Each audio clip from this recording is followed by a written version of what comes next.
Shalom jemaat yang dikasihi Tuhan. Marilah pada kesempatan pagi hari ini, sebelum kita mengawali seluruh kegiatan kita pada hari ini, mari kita mendekat kepada Tuhan. Mari kita merenungkan firman-Nya supaya menjadi kekuatan di dalam sepanjang kehidupan kita. Mari sebelum kita merenungkan firman Tuhan, kita berdoa. Tuhan, terima kasih atas segala berkat rahmat-Mu yang kami rasakan sepanjang minggu ini Tuhan. Kiranya kalau pada kesempatan pagi hari ini kami boleh merenungkan sebagian dari firman-Mu. Kiranya firman-Mu itu boleh menjadi kekuatan di dalam kehidupan kami Tuhan. Kiranya Engkau boleh menjadi terang di dalam kehidupan kami.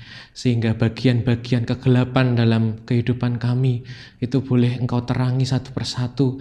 Sehingga kami tahu boleh bersikap dengan lebih baik lagi Tuhan, boleh menjadi pribadi yang semakin mengasihi Engkau, semakin menyenangi bahwa Tuhan adalah Tuhan yang hidup di sini. Kami boleh mencari Tuhan di dalam setiap tingkah laku kehidupan kami.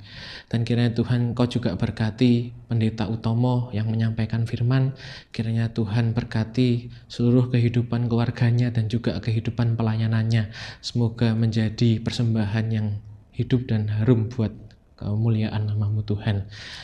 Hanya di dalam nama Tuhan Yesus, Tuhan kami yang hidup, kami berdoa dan mengucap syukur. Amin. Tema untuk perenungan pagi hari ini adalah Yesus adalah terang dunia.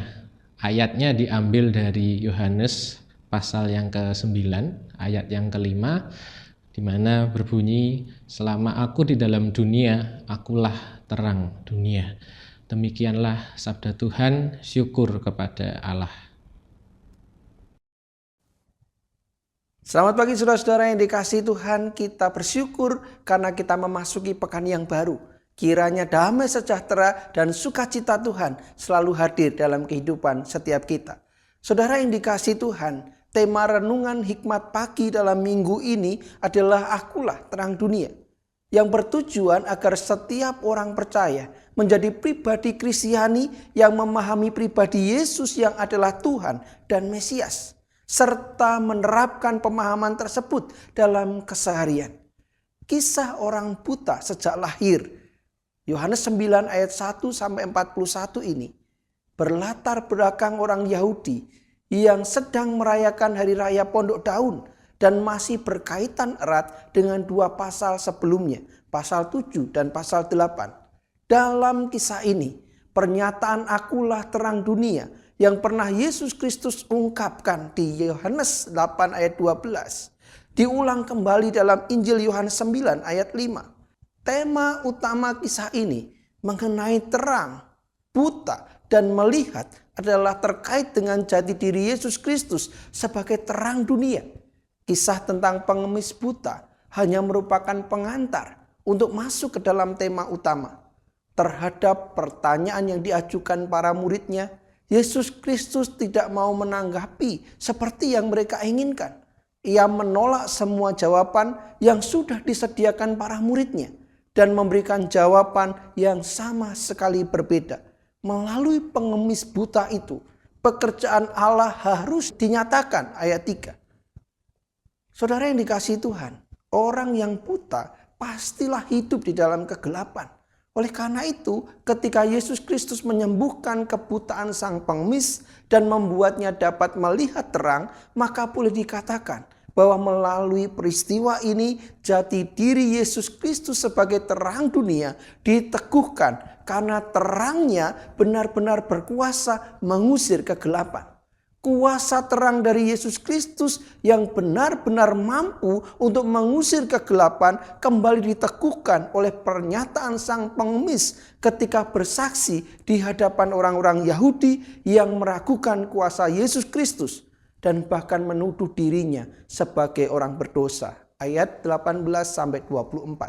Jawabnya, apakah orang itu orang berdosa? Aku tidak tahu. Tetapi satu hal aku tahu, yaitu bahwa aku tadinya buta dan sekarang dapat melihat. Ayat 25. Dan demikian benarlah perkataannya bahwa melalui pengemis buta itu pekerjaan Allah harus dinyatakan. Selanjutnya Yesus Kristus juga menyatakan bahwa sebagai umat Allah maka mereka harus melakukan pekerjaan Allah selagi hari masih siang dan sebelum datang malam. Ayat 4. Hal ini jelas adalah kebijaksanaan Kristiani untuk menggunakan waktu dan kesempatan yang ada untuk hidup di dalam kebenaran dan melakukan pekerjaan baik bagi kemuliaan Allah. Bandingkan Roma pasal 13 ayat 13 sampai 14, Efesus pasal 5 ayat 8 sampai 11, 1 Tesalonika 5 ayat 8. Sudahkah kita melakukannya?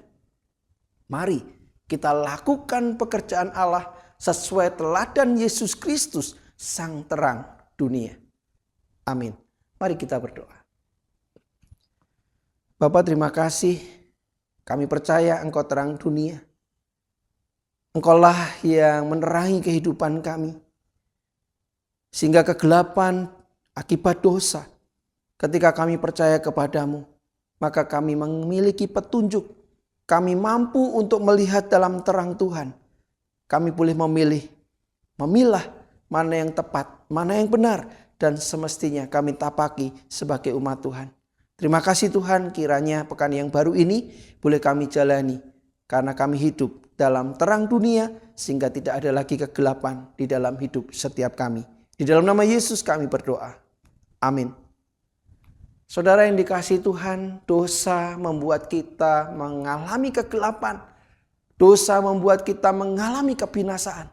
Syukur kepada Allah. Karena Kristus datang, Sang Terang dunia itu, memberikan kita terang yang sejati. Sehingga mengusir kegelapan dalam hidup setiap kita yang percaya. Kiranya terang Tuhan semakin nyata dalam hidup kita. Sehingga terang kita pun semakin nampak bagi orang-orang di sekitar kita. Dunia berupaya melawan kegelapan dengan segala kecanggihan penemuan. Meskipun sesungguhnya hanya ada satu jalan mengusir kegelapan dunia, yaitu Kristus, Sang Terang kehidupan.